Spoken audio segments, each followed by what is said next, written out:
போற்றி புகழ் பாடுவேனே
நன்றி நன்றி கலந்த வணக்கம்.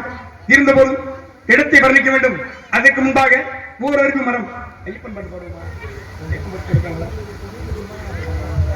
வாழ்க்கையில அன்னதினமும் அன்னதானம் செய்ய வேண்டும். எதுக்காக சொல்றேன்னா, அன்னதானம் என்பது தர்மம் தலைகாக்கும் சொல்லியிருக்காங்க. தர்மம் செய்யறதுக்கு இன்னைக்கு யாரும் உட்படுறது கிடையாது.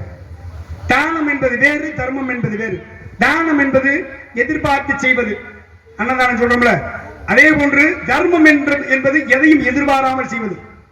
யாரோ ஒருவர் ரோட்டு மார்க்கமா சாலை மார்க்கமா போய் கொண்டிருக்கும் பொழுது ஒருத்தர் எதுவுமற்ற வறியவர் வரும் பொழுது எதிர்பாராமல், பிச்சைக்காரன்னு வச்சுங்களேன், அவருக்கு ஒரு 50 ரூபாயோ 100 ரூபாயோ 10 ரூபாயோ போட்டோம்னா அவர் நமக்கு திருப்பி கொடுப்பாரு. ஏதாவது ஒரு வகையில வழிவகையில நமக்கு உதவி செய்வார். நினைச்சு செய்வோமா? கிடையாது. எதுமில்லாத இந்தா ஓ நல்லா அப்படின்னு சொல்லி கொடுக்கும் பொழுது ஒருவேளை சாப்பாடு அவனுக்கு வாங்கி கொடுத்தோம்னா அது தர்மம். இதுவே உற்றார் உறவினர், அண்ணன் தம்பி, அக்கால் தங்கை, மாமே மச்சான் அத்தனை பேரையும் கூட்டு போய் சாப்பாடு போட்டோம், கெடா வெட்டி விருந்து வைப்போம். இன்னைக்கு வாரம் 6 வாரம் தான் நடக்குது. ஞாயிற்றுக்கிழமை ஆயிட்டாலே அப்படித்தான் நடக்குது. அம்பளி கும்பலி நடக்குது உலகத்துல. அது தமிழ்நாட்டில் சொல்லவே வேண்டாம். கெடா வெட்டுதான் இல்லையா? அப்பேற்பட்ட இந்த உலகத்துல தானம் செய்யறதுக்கு இன்னைக்கு ஒரு சில விஷயங்களை முற்படுறாங்க. அந்த தானத்துல சுயநலம் உண்டுங்க. என்னடா உங்களை பெருசா சொல்லிட்டு சுயநலம் அப்படின்னு நினைக்கிறீங்களா? உண்மைதான், சுயநலம் இருக்கின்றது. ஏன்னா இன்னைக்கு அவருக்கு நீ சாப்பாடு போட்டீங்கன்னா நாளைக்கு அவர் உங்களுக்கு சாப்பாடு போடுவார். இதுல என்ன புண்ணியம் இருக்கு? ஆனா அதுல ஒரு பொதுநலம் இருக்குங்க. அதுலயும் பொதுநலம் இருக்கின்றது. என்ன பொதுநலம்னா, அந்த 10 பேரு 50 பேரு 100 பேரு சொந்தக்காரன் சாப்பிட்டு இருக்கும் பொழுது யாருன்னே தெரியாது. தெரியாத அடுத்த வேலைக்கு சாப்பாட்டு வழி இல்லாதவன் வந்து சாப்பிடுவான். அதுல ஒரு 10 பேராது. ஒரு சில பேர் விரட்டி விடுவாங்க. இப்படி விரட்டக்கூடாது. நமக்கு சாப்பாடு இல்லைன்னு நம்ம வந்து வீட்டுல சாப்பிடுவோம். அவன் எங்க போவான்? சாப்பாட்டுக்கு வழி இல்லாம தான் இங்க வந்து சாப்பிடுறேன். அதனால அவனுக்கு முதலிடம் பிடித்து அவனை சாப்பிட விட வேண்டும். அவன் என்ன சொல்லுவான்? அடுத்த வேலைக்கு ஏதோ சோறு கிடைக்குமோ என்ன நினைச்சேன், ஆனால் சாம்பார் சோறு கிடையாது, கறிச்சோறு போட்டான் பாத்தியா புண்ணியவன்.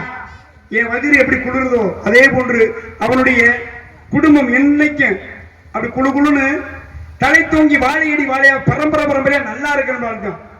வயிறார சாப்பிட்டுட்டு மனசார வாழ்த்துவேன், அந்த வாழ்த்து தான் வேணும். அதுதான் பொதுநலம். அப்ப சுயநலத்திலையும் பொதுநலம் இருக்கின்றது. ஆனா பொதுநலத்துல மட்டும் சுயநலம் கலந்துடவே கூடாது என்னைக்குமே. அதுதான் முக்கியமான விஷயம், அதை தெரிஞ்சுக்கணும். அப்படிப்பட்ட இந்த அன்னதானம் வாழ்க்கையில அன்னதினமும் பண்ணணும். ஏன்னா இந்த கார்த்திகை மாசம் பிறந்துருச்சுன்னு வச்சுங்களேன், நேற்று வரைக்கும் என்ன மாசமா இருக்கும்? ஆவணி, புரட்டாசி, ஐப்பசி, கார்த்திகை. ஐப்பசி மாதம் முடிந்த உடனே கார்த்திகை 1 பிறக்குமுங்க. இந்த கார்த்திகை 1 பிறந்த ஐப்பசி மாதம் கடைசி நாள் வரைக்கும் தண்ணி அடிச்சிருப்பாரு அவரு.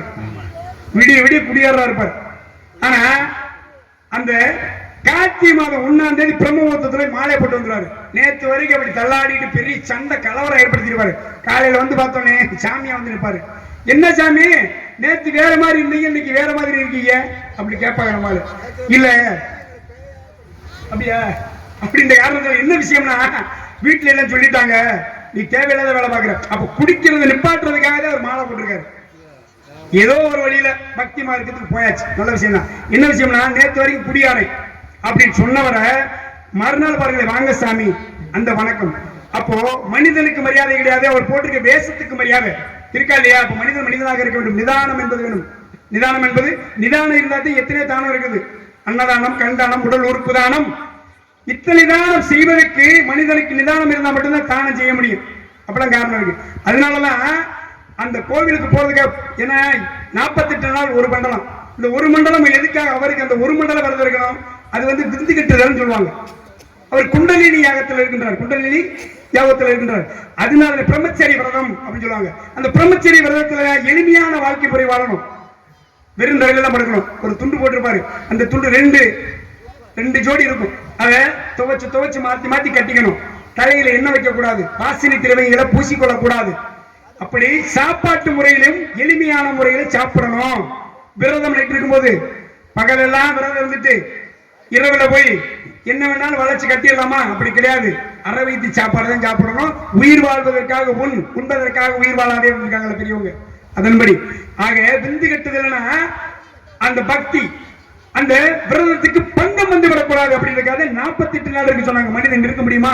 சித்தர்கள் இருப்பாங்க, ஆனா மனிதன் இருக்க முடியும் அப்படின்னு நிரூபிச்சு காட்டியவன் மனிதன். மனிதனை சிறந்தவனில் விஸ்வாமித்திரர் காமிச்சிருக்காரு. மனிதனாக பிறந்து முனிவரா மாறினவர், இந்த சித்தனா மாறினவர். அப்பேற்பட்ட காரணம்லாம் இருக்கு. அதனாலே ஐயன் ஆனந்த சித்தன அந்த அன்னதான பிரபுவை பற்றி குன்றி இருக்கும் இடமெல்லாம் குமரன் இருக்கும் இடம் இருக்காங்க. ஆனா ஐயப்பன் கடத்தை என்ன சொல்றாங்க? ஐயப்பன் மலை என்ன சொல்றாங்க? கிடையாது, அது சபரிமலை. சபரிமலைக்கு காரணம் இருக்குல்ல, அது வந்து புராணம் பேசும்போது பேசினா நல்லா இருக்கும். அப்படின்ற காரணத்தினாலே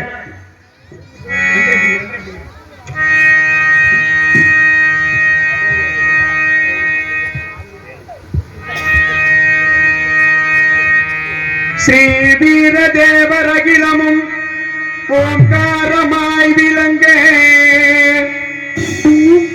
ஸ்ரீ வீர தேவர் அகிலமும் ஓங்காரமாய் விளங்க, ஸ்ரீ சபரி கிரீஸ்வரராய் மணிப்பீடத்தில் அமர ஐயப்பா,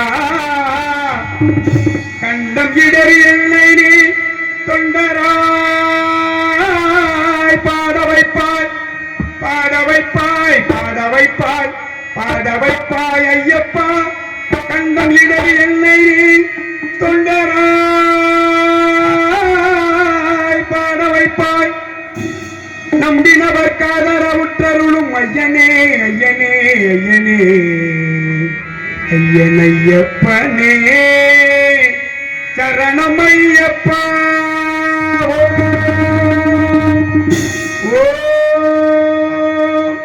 பிரணவ பொருளே ஓம் கணபதி சரணம் சரணம் சுவாமி, பேசும் தெய்வமே பிள்ளை செல்வமே பெருவாழ்வு தரவாணி, எங்களுக்கு குறையும் உண்டு அதனை நான் அழுது சொல்லலாமா, என் தாய் நீ இருக்க உங்கள் செல்ல மகன் வாழலாமா, காளி மகமாயி கருமாரி அபிராமியேன் பாடியது கேட்கவில்லையா? செல்வங்களும் நட்புகளும் வந்து விழும் மனமதில் நிம்மதியும் தேவையல்லவா தாயே, நிம்மதியும் தேவையல்லவா? எந்த மலை சேவித்தாலும் தங்கமலை வைபோகம் எங்கேயும் நான் கண்டதில்லையே ஐயப்பா, எங்கேயும் நான் கண்டதில்லையே. எந்த மலை சேவித்தாலும் தங்கமலை வைபோகம், எந்த மலை சேவித்தாலும் தங்கமலை வைபோகம் எங்கேயும் நான் கண்டதில்லையே ஐயப்பா, எங்கேயும் நான் கண்டதில்லையே.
கைதட்டி உள்ளங்களுக்கு மீண்டும் மீண்டும் நன்றியை தெரிவித்துக் கொண்டு இடமோ அழகாக இருக்கின்றது, எழிலாக இருக்கின்றது, பழமையாக